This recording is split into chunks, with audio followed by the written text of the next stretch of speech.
Peace. If the question is, did King James write the Bible? Then the answer is simply, emphatically no. Okay? We all know the death of Christ was about 2,000 years ago.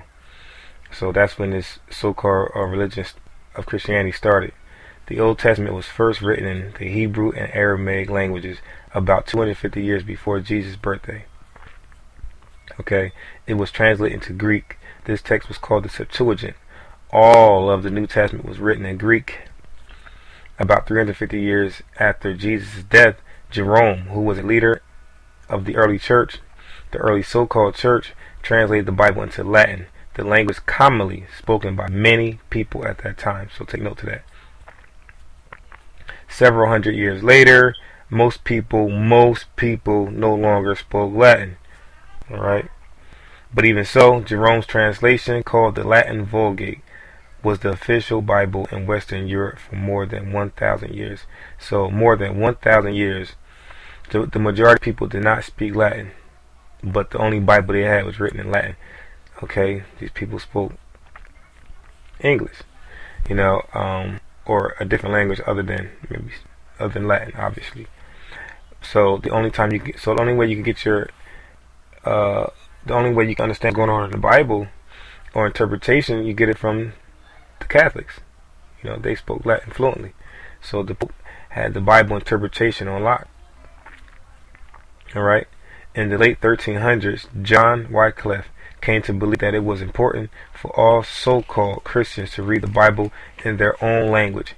He and his followers were the first to translate the Holy Bible, into English. But because the printing press had not yet been invented, copies were made by hand and few were available. Alright?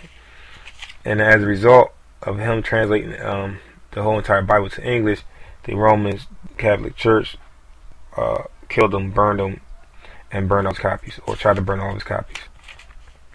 About 140 years later, William Tyndale translated the New Testament from Greek to English. At that time, the printing press was available, so Tyndale Bible was the first English Bible printed on press. Way before King James, hundreds of years before King James even was in existence. Alright, and of course, Tyndale was also murdered, burnt by the Roman Catholic Church because they did not want an English Bible. They want you to come to them for your interpretation and your knowledge of what's going on with Christ. So the English people, you had many other translators. You had the Geneva Bible. You had many other English translated Bibles that predated King James, authorized version. And what happened was they were all being killed, prosecuted, persecuted, burnt, hung,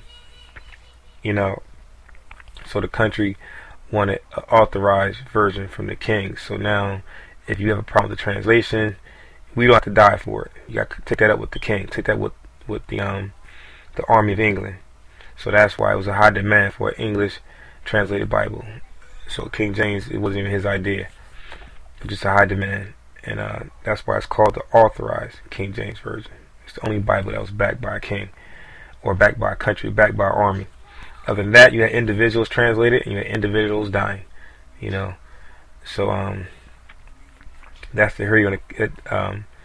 history of how the King James Bible was compiled and why it was compiled. But as you can see, that over 300-400 years, 5,000 years before King James translated the Bible into English, there was many Bibles already on the scene and basically say word for word what the King James say.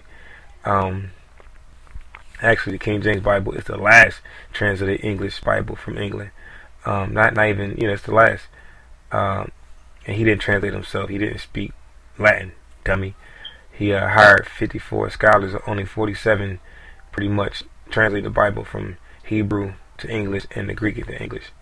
Okay, this took a period of many years to compile this Bible, but that's the history of how the Bible was compiled nearly 1,000 years before King James was even thought of, or his authorized version. So that's it. Peace.